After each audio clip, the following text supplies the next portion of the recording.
¿Ya está recuperado? Sí, yo creo que sí. Lo suficiente como para contar mi historia, al menos. Ah, bien.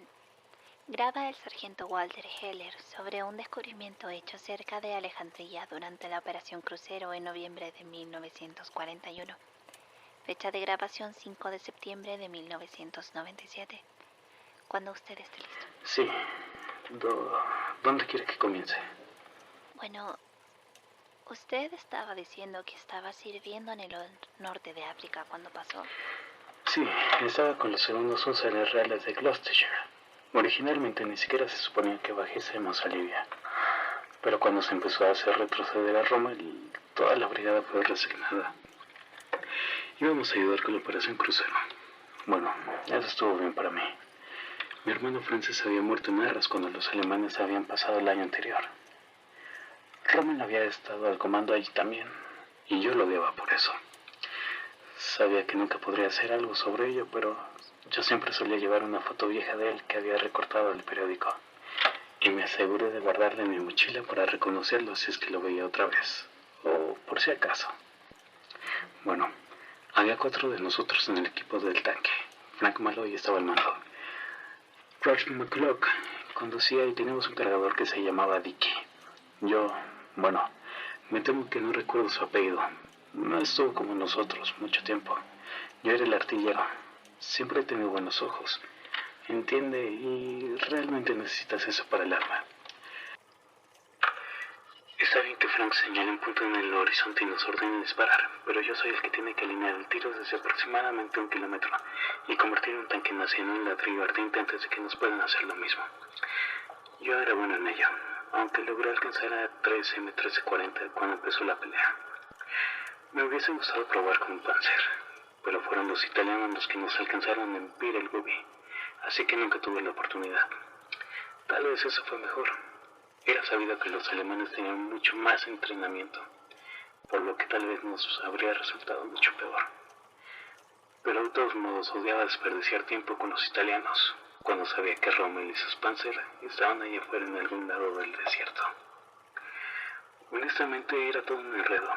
Esa batalla, se suponía que nuestro soporte aéreo reduciría sus aeródromos a escombros con sus bombas, pero el clima lo había detenido en tierra.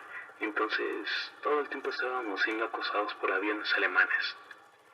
Como era de esperar, los italianos habían seguido el ejemplo de Rommel y defendieron sus tanques con mayor apoyo de la infantería, mientras a nosotros nos habían dejado casi enteramente solos.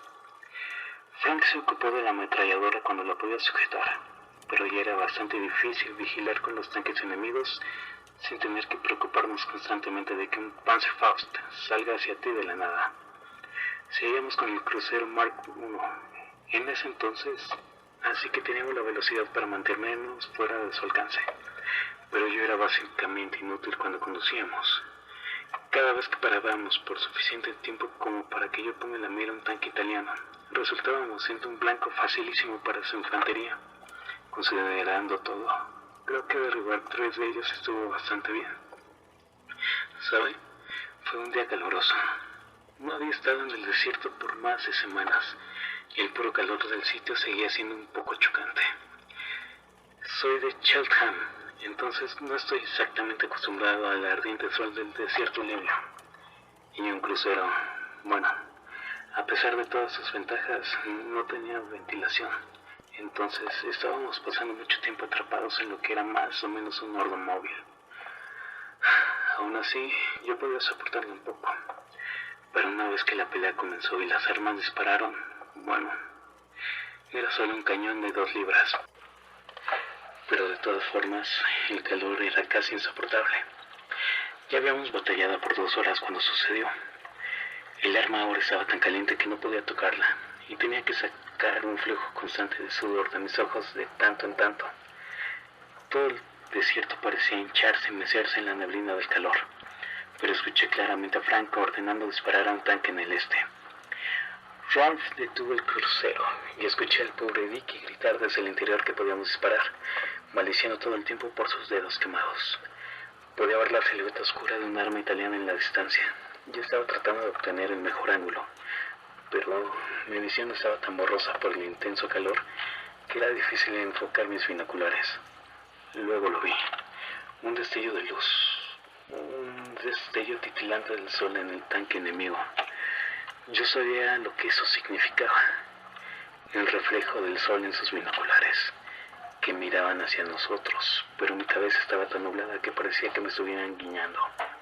Intenté decirle algo al resto del equipo, pero mi boca estaba demasiado seca, y todo lo que salió fue un gruñido apagado.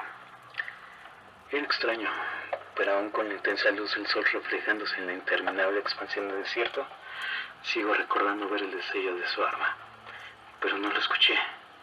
Siempre dicen eso, ¿no?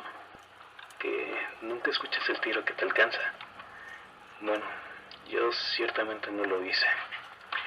Luego me encontré en el piso con Frank y Ralph parados a mi lado. Ralph estaba tratando de decir algo, pero no lo podía oír con el intenso zumbido en mis oídos. Olía a metal quemado y abajo de eso otro olor que no logré identificar. Intenté sentarme, pero al hacerlo en mi pierna izquierda había un dolor tan intenso y punzante que colapsé otra vez. A unos metros pude escuchar nuestro crucero, como íbamos saliendo de la armadura resquebrajada. Me sorprendió que pareciera estar intacto, hasta que vi las llamas asomándose de la escotilla. Fue entonces que el sonido en mis oídos se disipó lo suficiente como para que lo oiga. Los gritos del interior del tanque. Dickie seguía ahí. Miré hacia mis compañeros y vi en sus caras que ellos también lo oían. Por supuesto, no había nada que ellos pudieran haber hecho para salvar al pobre idiota. Si lo habían atrapado ahí, entonces llegar a él hubiese sido imposible. Y tratar solo los hubiese matado. Así que tuve que quedarme tumbado allí y escuchar a Dickie morir asado. No sé cuánto tiempo tomó, pero se sintió como horas. En algún momento se debe haber ordenado una retirada, ya que vi al resto de los cruceros retrocediendo. Frank pudo llamar la atención de uno de ellos, y el comandante accedió a llevarme a algún lugar donde los médicos me pudiesen revisar la pierna. Pero no había suficiente espacio para nosotros en absoluto. Entonces literalmente me sujetaron al techo del tanque. Y nos largamos, dejando a Ralph y Frank para que encuentren su propia manera de regresar. No fue hasta que busqué a Ralph 10 años más tarde que me enteré de que los habían capturado poco después y que habían pasado el resto de la guerra en un campo de prisioneros de guerra italiano. La manera en la que lo describieron había sido bastante cómoda, pero por lo que sabía en ese entonces, los estábamos abandonando a su muerte. Si no hubiese estado tan delirante por el dolor y el calor, tal vez habría llorado. Mi memoria del viaje de regreso está fragmentada y solo tengo las vagas impresiones del dolor que cada vibración del motor del tanque causaba en mi pierna mientras perdía y recuperaba mi conciencia. Luego hubo quietud, griterío.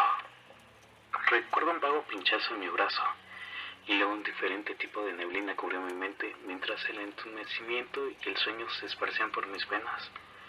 Lo siguiente que recuerdo con claridad es mi cama en el hospital. Me habían llevado a través de la frontera, de vuelta a Egipto, y habían terminado en el hospital militar británico en Alejandría. Cuando desperté estaba todo tan silencioso que por un minuto tuve el repentino y aterrador pensamiento de que estaba sordo. Pero era solo que después de 70 días de escuchar el rugido de uno u otro motor, la paz en el hospital casi vacío era tan profunda y serena que no la había podido comprender. Cuando se acercó, la enfermera fue amable y me informó que yo había sido uno de los primeros heridos en volver de Bir el Gubi, pero que esperaban más. Efectivamente, los días siguientes el ala se repletó y mi paz se fue a llegar la constante corriente de soldados heridos. No me molestó mucho, porque seguía siendo una maldita vista mucho mejor que ondular sobre el hirviente desierto en un ataúd de hierro. Sin mencionar que al final me iba a perder la pierna, que es la clase de noticia que le otorga a uno muy buen humor. Los doctores me dijeron que era muy probable que me quede un rengueo de por vida, como habrá visto usted, pero no estaba infectada y no tenía el daño en los nervios que ellos temían. A fin de cuentas fue una muy buena herida. Luego de un par de semanas era capaz de caminar sin mucho dolor, y las enfermeras me recomendaron tomar un ocasional paseo por Alejandría.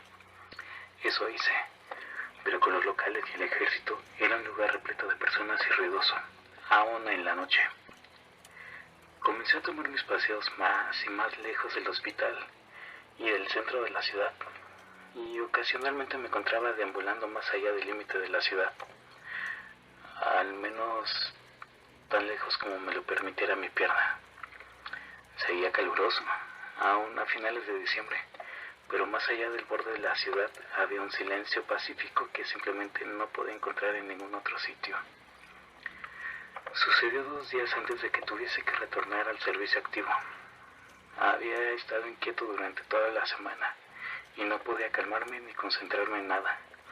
Una vez que estuve cerca de la columna de Pompeyo, la multitud se dispersó y mi mente finalmente se despejó un poco. Continué caminando, aunque sin prestarle atención a mis alrededores, hasta darme cuenta de que estaba bastante perdido. Luego de muchas horas, mi pierna estaba comenzando a dolerme mucho y me tomé un par de momentos para descansar contra una puerta cercana. La madera de la puerta era vieja y seca y rechinó cuando me recosté contra ella. Ni siquiera noté que se estaba moviendo hasta demasiado tarde.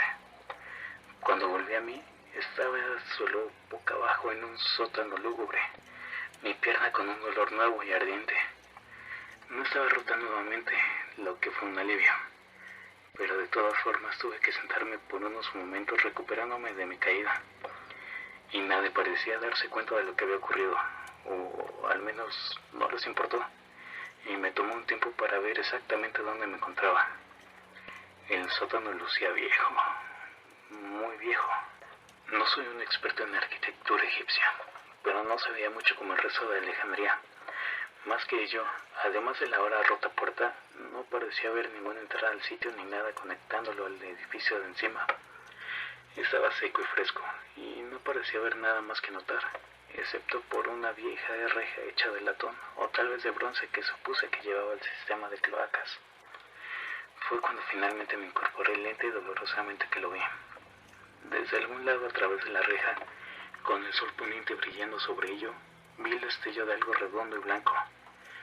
Fue solo por un segundo, y si no hubiese entrenado tanto tiempo para ver objetos en la distancia, probablemente no lo hubiese notado, pero ahí definitivamente había algo. Me acerqué a la reja esperando oler la cloaca, pero en su lugar vino el olor de otra cosa. En ese momento no tenía idea de lo que era, pero lo habría descrito como algo parecido a la madera. Tiré de la reja y me encontré con que se podía sacar fácilmente del suelo, dejando un hoyo lo suficientemente grande como para entrar sin muchos problemas. Me había acostumbrado a tener una linterna conmigo en mis caminatas, ya que solía tener una tendencia de deambular muy lejos, y entonces regresaba en la oscuridad. Apuntarla hacia el hoyo reveló lo que parecía ser un viejo túnel. No pude identificar si fue hecho por humanos, una cueva natural o una combinación de ambos, pero era lo suficientemente grande como para caminar en él. Y una vez más vi ese destello blanco a lo lejos, entonces ingresé. Fue lento, ya que mi pierna seguía débil y el suelo del túnel estaba a desnivel. De tanto en tanto tenía que agazaparme y apoyar mis manos en las empolvadas paredes para tener un soporte. Luego de unos minutos estaba lo suficientemente profundo como para que mi linterna sea la única fuente de luz, y el pasadizo comenzó a abrirse en lo que parecía ser una gran sala.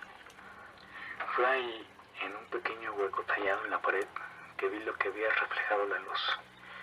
Era un viejo rollo de pergamino tendido entre los restos destrozados de su caja. Moví la luz de mi linterna por las paredes de la cámara y vi en ellas más estantes tallados, cada uno con su propio pergamino. Estaban escritos en un idioma que no reconocí, pero eran viejos y olían a edad de deterioro seco. No era la única sala así, había docenas de cámaras parecidas, todas de diferentes tamaños y formas y conectadas como una madriguera.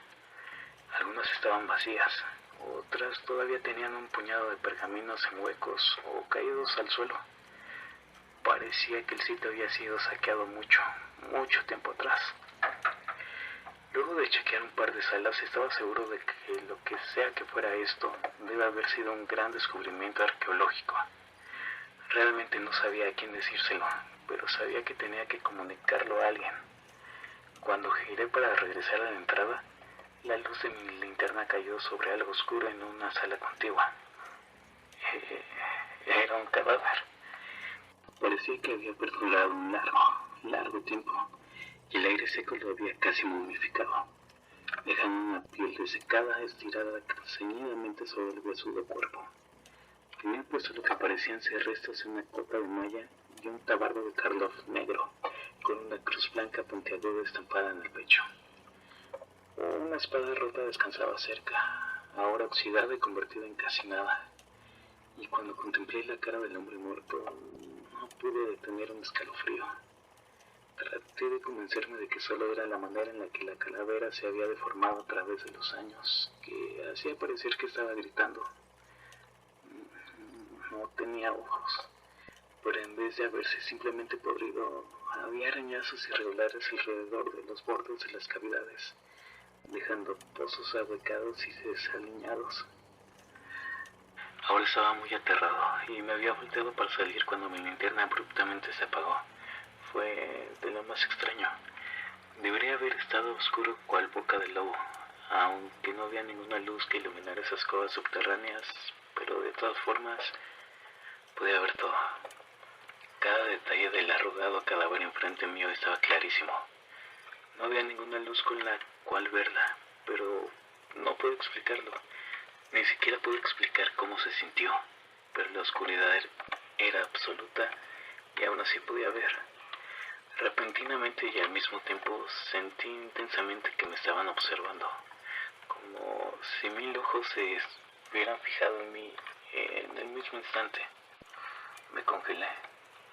Desde algún lado más profundo de esa extraña y antigua biblioteca se oyó el sonido de un movimiento, el frufru de una tela y lentos y rítmicos pasos acercándose a mí. Comencé a retroceder hacia el túnel que me había traído aquí, pero era difícil. La impresión de que estaba siendo observado se intensifica. Era casi un peso real que me parecía enlentecer. Llegué a la boca del túnel justo cuando una figura llegó a mi vista. Usaba lo que parecían los restos de una túnica antigua, y en la oscuridad lograba ver dedos largos, delgados estirándose hacia mí, tanteando. Adentro de su gran y fluida capucha no podía ver nada, excepto un único ojo sin párpado. No sé cuándo empecé a gritar, pero sé que no me detuve hasta que me frenaron policías militares mientras huía por las calles de Alejandría en las tempranas horas de la mañana. Estuve otro mes ahí pasando por evaluaciones psiquiátricas hasta que me otorgaron el alta. Entiendo. ¿Alguna vez volvieron a localizar ese sótano? Bueno, yo quería, pero estaba siendo supervisado por el resto de mi estadía en Alejandría. ¿Le informó sobre esto a alguno de sus superiores? No, estaba un poco convencido de que había soñado todo el asunto. ¿Y volvió a poner la reja en su lugar? ¿La qué? La reja de bronce de la entrada al archivo. ¿Volvió a ponerla en su lugar cuando escapó? Ah, sí. Sí, creo que lo hice. Una última cosa, ¿ese sentimiento de estar siendo observado lo ha tenido alguna vez desde entonces? Bueno, no estaba seguro cuándo decírselo, pero sí, justo ahora, cuando bajé las escaleras hacia aquí, lo sentí otra vez. Todos esos ojos mirándome. Gracias, Walter. Ahora yo debo chequear unos mapas con usted, pero no creo que necesitemos grabar eso. ¿Está usted bien aquí por ahora? Supongo que sí. No es probable que pase, pero si alguien más viene aquí... Le diré que soy un viejo amigo de usted visitándola. Gracias. Ese testimonio no es oficial y no quiero que nadie más lo vuelva a molestar por él. Debe quedar entre nosotros. Bueno, eso ciertamente fue útil. Dar con alguien que haya encontrado el zarapeo de Alejandría y que aún viva ha tomado un largo tiempo. No es una completa confirmación de mi teoría sobre interacciones antiguas del archivo, pero ciertamente me estoy siendo validada por seguir su pista. Había estado trabajando con la suposición de que la gran biblioteca en sí misma había tenido esa función, pero tiene mucho más sentido que haya sido la rama del Serapeo. Las ruinas del Serapeo principal acerca de la columna de Pompeyo han sido bastante investigadas. Entonces esto podría ser las cuevas secretas mencionadas en ciertos reportes de su destrucción. Según Eunapio, la destrucción del Serapeo en 391 a.C. fue conducida por un grupo cristiano, envalentonado por reformas del Papa Teodosio I, intentando expulsar el culto a otros dioses de Alejandría. Sin embargo, hay otros reportes que aseguran que los eruditos se atrincheraron dentro con prisioneros y se refugiaron en cavernas escondidas muy debajo. Algunos hasta aseguran que los cautivos fueron torturados para que alaben a deidades paganas o que fueran ofrecidos como sacrificios de sangre. Hay un gran historiador anónimo contemporáneo que describe a los que atacaron al Serapeo no como cristianos, sino usando una frase que se traduce más o menos como aquellos que cantan la noche.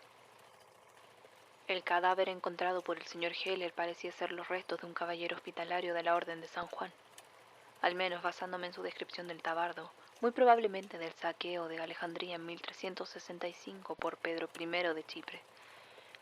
Aunque generalmente es agrupada como el resto de las cruzadas, generalmente es considerada como uno de los pocos de esos ataques que no tenía motivaciones religiosas. Sin embargo, dado ese descubrimiento, me pregunto si puede haber otras razones. De cualquier forma, tengo aún más de mi propio seguimiento que hacer. Mi mayor preocupación ahora es la criatura que el señor Heller encontró allá abajo. Fue hace 56 años, pero si sigue viva, tendría que ser cuidadosa. ¿Qué era? ¿Algún tipo de guardián o tal vez también fue un archivista alguna vez? Bueno, solo 2 cassettes hasta ahora y yo ya no sé qué pensar. Otro archivo, una versión anterior. Solo soy parte de una cadena. Una larga cadena sin fin de personas que se hacen llamar archivistas, que se remonta a... ¿Estamos todos destinados a terminar como Gertrude? ¿Simplemente siguiendo el mismo camino? Debo encontrar más sobre ella. Igual una cosa se tornó evidente. No confiaba en el Instituto Magnus. Algo con lo que claramente puedo simpatizar. Estoy yendo a la cafetería. ¿Quieres un sándwich? Depende. ¿Vas a continuar estando alrededor mío si voy al comedor? Solo me preocupo. Necesitaste 5 puntos después de accidentalmente apuñalarte con un cuchillo para el pan. Si sigues asegurando que eso es lo que ocurrió, Lo hago. entonces me tienes que perdonar que me preocupe cuando usas cuchillos afilados. Bien, iré contigo. Solo espérame un segundo para que agarre mi abrigo.